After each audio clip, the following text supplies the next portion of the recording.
এই ভিডিওর মধ্যে মূলত ক্লার্কশিপের কাট অফ কেমন যেতে চলেছে সে বিষয়ে আলোচনা করব। ঠিক আছে, এখন সাধারণত যেটা শোনা যাচ্ছে যে প্রায় 7,500 থেকে 8,000-এর মধ্যে ভ্যাকেন্সি আছে।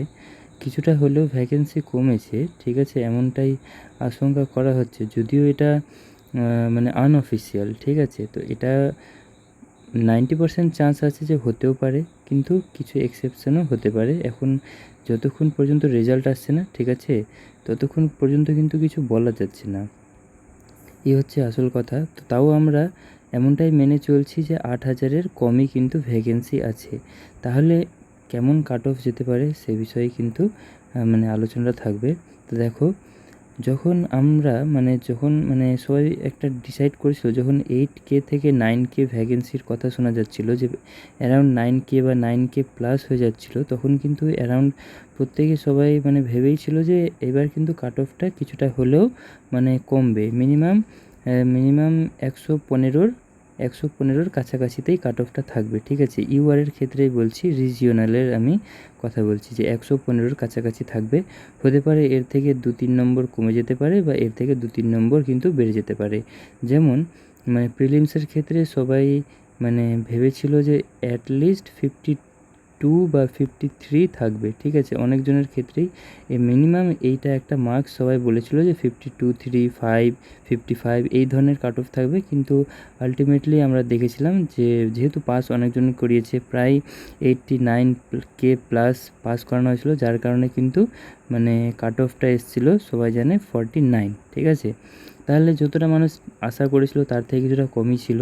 তো সেমভাবেই এখানে কিন্তু অ্যারাউন্ড 115 একটা সেফ স্কোয়ারের মধ্যে ধরা হচ্ছে ইউআরের ক্ষেত্রে, যেহেতু এবার কোশ্চেন লেভেলটা একটু সব ক্ষেত্রে স্ট্যান্ডার্ডই ছিল। এবার যেটা মেন কথা হচ্ছে, তাহলে এখন যদি ভ্যাকেন্সিটা কমে তাহলে কিন্তু কতটা কাট অফ বাড়তে পারে। তো দেখো, আমি একটা জিনিস দেখলাম 2019-এর যেটা ফাইনাল মেরিট লিস্ট ছিল, ঠিক আছে, সেক্ষেত্রে আমি চেক করলাম।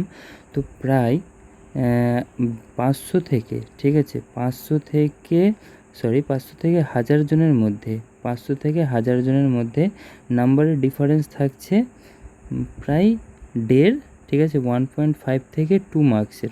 এইভাবে বলা যেতে পারে যে প্রায় প্রতি 500 থেকে 600 জনের মধ্যে 1 নাম্বারের ডিফারেন্স আসছে। ঠিক আছে, এবার এখন যদি সেই সিট সংখ্যাটা যদি 8.5কে যদি আমরা এক্সপেক্ট যেটা করেছিলাম যে মিনিমাম এটা থাকবে, তো সেখান থেকে যদি 1K যদি কমে যায়, 1,000-এর মতো সিট কমে যায়, তাও যেহেতু 7.5 থেকে, ঠিক আছে, 8-এর মধ্যে আশা করা হচ্ছে, তো এমনটা আশা করাই যায় যে 7,700 বা 7,800 খানেকের মতো কিন্তু একটা মিনিমাম সিট থাকা উচিত। ঠিক আছে, তো যখন যদি 400-500 বা 1,000 খানেক সিট কমে, তাহলে এক্ষেত্রে কিন্তু যেটা মার্কস ইনক্রিজ দেখা যাবে, তো 1.5 থেকে 2 নাম্বার কিন্তু ইনক্রিজ করতে পারে।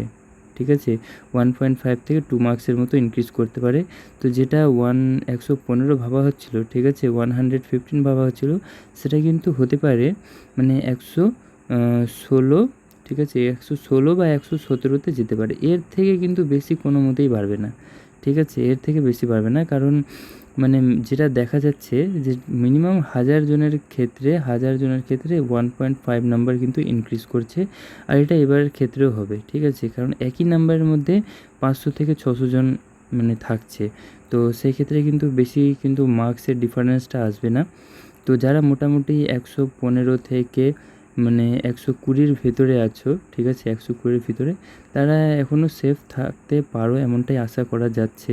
এবার দেখা যাক এবারকার কিন্তু এইটা কেমন থাকছে, মার্কসটা কেমন দিচ্ছে, সেটার উপর ডিপেন্ড করবে। যদি এর আগের বার যেমনটা মানুষ ভেবেছিল যে বেশ অনেকটাই কিন্তু নাম্বার দেওয়া হচ্ছে, প্লাস বাংলার ক্ষেত্রে 40+ একটা নর্মাল স্কোর ছিল, যেটা কিন্তু ম্যাক্সিমাম অ্যাচিভ করেছে। এবার হয়তো সেটা নাও হতে পারে, এটা হয়তো 35 থেকে যেতে পারে। ঠিক আছে, 35, 36 এই ধরনের একটা মার্কস থাকতে পারে। তো এখানে কিন্তু নাম্বারের একটা পার্থক্য আসছে। তো এবার যদি নাম্বারটা সবাইকেই কম করে দেওয়া হয়, ঠিক আছে, একটা মিনিমাম যতটুকু দেওয়া উচিত, ঠিক আছে, যদি এভারেজ লিখে তাহলে 8 থেকে 9 মার্কস, তার থেকে বেটার লিখলে 10 to 12, খুব ভালো লিখলে 13 থেকে 14, মানে খুব ভালো, মানে এক্সট্রিম লেভেলে যারা ভালো লিখেছে। তো এই ধরনের যদি মার্কস ডিস্ট্রিবিউশনটা যদি থাকে, তাহলে আশা করা যাচ্ছে যে একটা মিনিমাম মানে 9-10 করে এভারেজে কিন্তু মার্কস আসতে পারে। আমি 15 আন্ডার 15-এর কথা বলছি, সে বাংলা রিপোর্ট হোক বা মানে প্রেসই হোক, সারাংশ যেটা, ঠিক আছে, সেক্ষেত্রে বলছি। তো এই হিসাবেই আমি একটা আলোচনা করলাম যে মিনিমাম 115 থেকে 117, ঠিক আছে, এই ধরনের একটা মার্কস দেখা যেতে পারে। আমি ইসের ক্ষেত্রেও মানে কী যেন বলে, প্রিলিমসের যখন একটা কাট অফ ভিডিও বানিয়েছিলাম, তখন আমি বলেছিলাম যে 50 বিলো কিন্তু কাট অফ থাকবে, ঠিক আছে। তো এই ভিডিওটা তোমরা চাইলে দেখে নিতে পারো, মানে অ্যাজ এ প্রুফ হিসেবে।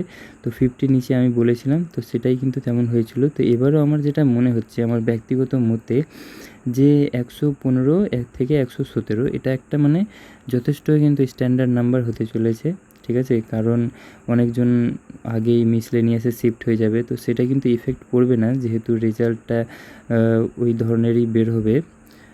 তো ব্যাপারটা হচ্ছে যে এই হচ্ছে আজকের ভিডিও। এই ভিডিওটা আমি লেন্দি করছি না। যদি ভিডিওটা ভালো লাগে এবং তোমাদের কিছু যদি কোয়ারি থাকে, তাহলে কিন্তু অবশ্যই তোমরা মানে কমেন্ট করবে, ঠিক আছে। দেখা হচ্ছে নতুন ভিডিওতে। ভিডিওটি ভালো লাগলে অবশ্যই ভিডিওটিকে লাইক করবে এবং চ্যানেলটিকে সাবস্ক্রাইব করবে। Thank you.